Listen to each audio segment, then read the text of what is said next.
comentar com vocês nesse vídeo sobre a grande vitória do Vasco, gente. Vitória espetacular do Gigante contra o Fluminense em um dos maiores clássicos do futebol brasileiro, né?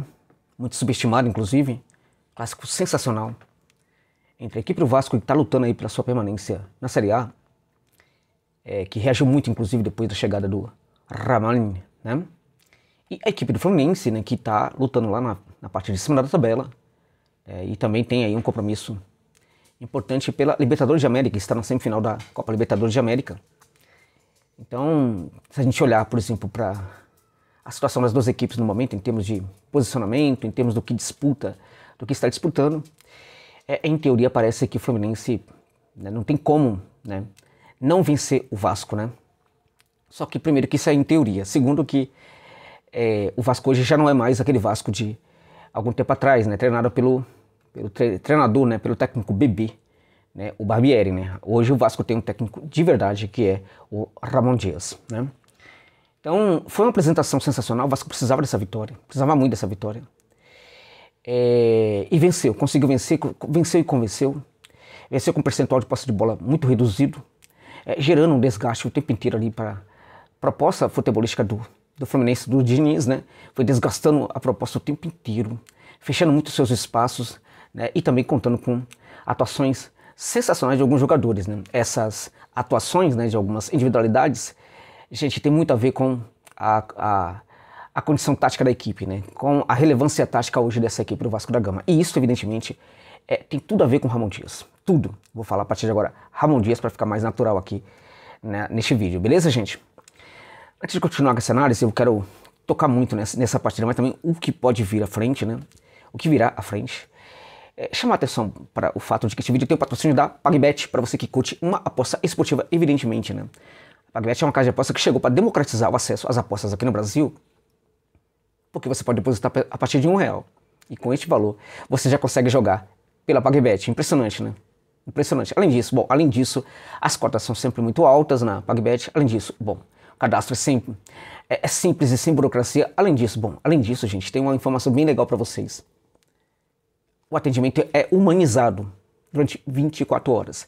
Às 3 da manhã, se você entrar em contato na PagBet, você vai ter um ser humano e não a máquina para te atender. Não tem isso, não existe mais isso, gente. Então você vai ter essa vantagem na PagBet, né? E o lema é acertou, tá pago. Por quê? Porque se você ganhar um dinheirinho lá, ganhar uma aposta, você pode pedir imediatamente para sua conta, cai em fração de segundos. Por quê? Porque tanto o depósito como também o saque podem ser feitos via Pix para facilitar a sua vida. Então a PagBet de fato é uma casa de aposta bem interessante nesse sentido. Eu indico para você, sugiro para você que use o link que está na descrição do vídeo e também no comentário fixado para se cadastrar na PagBet, né? Jogando sempre com cautela, com entendimento do que está sendo feito. Mas se você quer apostar, não tem por que não conhecer essa casa de aposta, beleza, gente? A PagBet. Então, eu sugiro para você que deposite um valor pequeno lá, para você sentir a atmosfera, ver se você curte mesmo a casa de aposta, porque se você não curtir, você pode pedir o seu dinheiro de volta, mesmo antes de apostar, que aí ele cai na sua conta. Parece simples, mas tem muita casa de aposta que quer que você faça primeiro um joguinho ali para liberar o seu dinheiro. Impressionante, né? Então a PagBet é tranquilíssima. Eu acho que vale a pena você conhecer, caso você curta uma aposta esportiva, beleza? Fechando então, voltando a falar aqui dessa partida. A minha ideia era fazer um vídeo imediatamente após o jogo, no calor das emoções. Ali teve uma questão ali que eu precisei rever, no caso, né, os últimos 8 minutos da partida, né? Eu precisei deixar de assistir os últimos 8 minutos, depois voltei, né, para assistir esses 8 minutos. Então, imediatamente após o jogo, eu não pude fazer o vídeo naquela ocasião, porque eu não tinha visto aqueles últimos minutos finais, aqueles 8 últimos minutos finais ali da partida, que depois eu acabei recuperando no YouTube e acabei assistindo, né? Assim, gente, impressionante, né? Como dá gosto de ver esse Vasco, né? Como dá gosto. E acho que o torcedor já está começando a voltar a ter esse grande orgulho, né? Não que não tenha orgulho do Vasco da Gama, mas o orgulho se perde quando a equipe vai mal, né? Você expressa um certo constrangimento com o seu time do coração, né? E esse constrangimento é algo que esteve em vários momentos aí com o torcedor vascaíno, torcedora vascaína, mas que agora foi substituído, né, certamente aí pelo orgulho. A equipe está lutando muito, gente, com uma bravura impressionante, bravura inômita, né, pela permanência na Série A. Não tá fácil, né?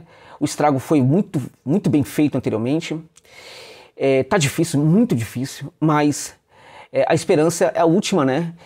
Que morre nesse caso aí, né? Só que a esperança é algo real.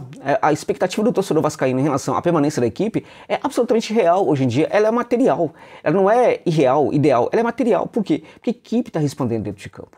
É claro que a equipe não está vencendo todos os jogos. É claro que a equipe tem problemas. Tem jogo que empata, teve jogo que perdeu e tal. É normal. Até porque hoje no Campeonato Brasileiro tem muitas equipes aí que já tem um trabalho muito anterior ao do Vasco da Gama, muito mais consistente. Não é fácil o Campeonato Brasileiro, né? O Vasco ainda está na zona do rebaixamento. Para sair dessa zona do rebaixamento não é tranquilo também, né? O Bahia, né, trocou de técnico, isso ajuda muito ali as coisas para o Tricolor de Aço, né? Então o Bahia já ganhou, por exemplo, o seu primeiro jogo aí na estreia do Ceni, né? Então a coisa fica complicada, porque o Bahia vai ter que cair ali, o Goiás, né? Uma dessas equipes vai ter que cair ali, né, para a zona do rebaixamento, para que o Vasco saia dali, né? E hoje o Vasco está a 5 pontos dessa equipe, né, com que lutaria ali pela permanência. Então não é tranquilo, é difícil ainda, é muito difícil, mas é possível. E quando a gente olha para a maneira como está jogando o Goiás não é uma equipe ruim, mas é uma equipe que tem alguns altos e alguns baixos, e quando é baixo, o negócio é baixo mesmo, né? Quando a gente olha também para uma equipe como a do Bahia, né? Do Bahia é uma incógnita, mas pode ter uma recuperação agora, porque tem um elenco muito bom, só não tinha um técnico que prestasse, né? E aí também tem o Cruzeiro, que agora tem um técnico ultra defensivo, que está organizando ali, que é o Zé Ricardo, pode, enfim, a equipe conseguir também ter recuperação, ou a equipe pode baixar também na tabela, e aí pode ser interessante para o Vasco. Mas o Vasco está lutando pela permanência com uma dessas equipes, pelo menos. Com essas 3, né? Mas precisa chegar à frente de uma dessas equipes aí. Porque, evidentemente, que o Vasco hoje tem muito mais time que Curitiba, tem muito mais time do que o Santos, né? Tem muito mais time do que o América, né? Então, tá tudo nesse sentido tranquilo. E o mais interessante, neste caso, amigos e amigas, é que o Vascão vai ter 2 jogos agora, né, com essas equipes que estão muito instáveis, tanto o América quanto o Coritiba, né? Então, o Vasco tem uma possibilidade aí de conseguir, por exemplo, 2 vitórias, que pode ser muito importante para a recuperação da equipe aí, ainda mais no campeonato, né? Então, a expectativa é muito positiva, realmente, da permanência do Vascão, apesar de todas as dificuldades que existem. Quanto ao jogo de ontem, a gente precisa realmente salientar que o Vasco fez um jogo perfeito, né? O jogo contra uma equipe que gosta de ter posse de bola, o Vasco cedeu essa bola para o Fluminense e a proposta foi jogar fechado, né, recuando as suas linhas, partindo evidentemente para o contragolpe, né, dando a posse de bola, dando campo para o Fluminense, desgastando fisicamente a equipe do Fluminense, né? Fez um jogo extremamente tático, extremamente inteligente. Você olha para o Vasco nessa partida com o Fluminense e você percebe claramente que ali você tem um técnico que sabe o que está fazendo. Ele tem um entendimento do que está fazendo. É um técnico realmente muito bom. E acho que é um dos caras que assinam por essa recuperação do Vasco. Claramente que a gente vai olhar para as individualidades, né? O Ramon está sendo muito feliz, inclusive, em bancar alguns jogadores, né? Então a gente entrou ontem com o Rossi, né? Entrou com, enfim, com o Marlon e funcionou, né? Acabou funcionando, né? O Paulinho é um grande achado, né? Talvez um dos grandes reforços que pintaram aí no futebol brasileiro aí nessa janela, né? Jogou muita bola, gente. Jogou muita bola. Praxedes é um outro jogador completamente diferente, né? Vivia com cabeça baixa lá no Red Bull Bragantino, e hoje no Vasco da Gama é um jogador que tem realmente tá muito mais empoderado. Então a gente percebe ali que é um jogador também para o qual o Ramon Dias fez muito bem, né? É indiscutível, gente. A gente tem que falar neste momento da defesa vascaína. A defesa foi muito bem mesmo. E um ponto positivo aí, um destaque para o Maicon, gente, porque o Maicon é aquele jogador que quando vai mal, todo mundo percebe claramente, porque quando ele vai mal gostoso, né? Mas ele fez uma partida muito boa, muito consistente, foi um dos melhores em campo. Agora não é a primeira vez. O Maicon vem já realizando também algumas partidas interessantes. Ontem foi a melhor, na minha opinião, mas na partida anterior ele já não tinha ido mal também, né? Então o ponto aí, para mim, foi o cara da defesa ali do Vasco da Gama, foi esse jogador, né? Mesmo o Pumita, né, que vem sendo muito questionado por alguns torcedores, não fez uma partida também ruim de jeito nenhum, né? E aí a gente também tem que destacar claramente, né, gente? Payet entrou no segundo tempo, aquele toque de magia, aquela coisa toda. Mesmo o Peck entrou muito bem também. E não tem como também a gente não elogiar o cara do ataque vascaíno, que hoje talvez o melhor 9, né, que tá jogando neste momento. O melhor 9 era o Tiquinho Soares. Neste momento o melhor 9 do Campeonato Brasileiro é o Vegetti, né? O Vegete é de fato hoje um jogador muito diferenciado. Não dá, gente, assim, por mais que o Pedro Raul pudesse ganhar muita relevância com um técnico como o Ramon Dias, é indiscutível, né? O que faz o Vegete em campo em relação ao que fazia o Pedro Raul. É impressionante, gente. É muito diferente. Primeiro, o pivô é perfeito. O cara parece que estudou como você fazer o pivô. Porque, tecnicamente, ele é perfeito nisso. Ele é perfeito tanto para receber essa bola, para segurar, para, enfim, cadenciar.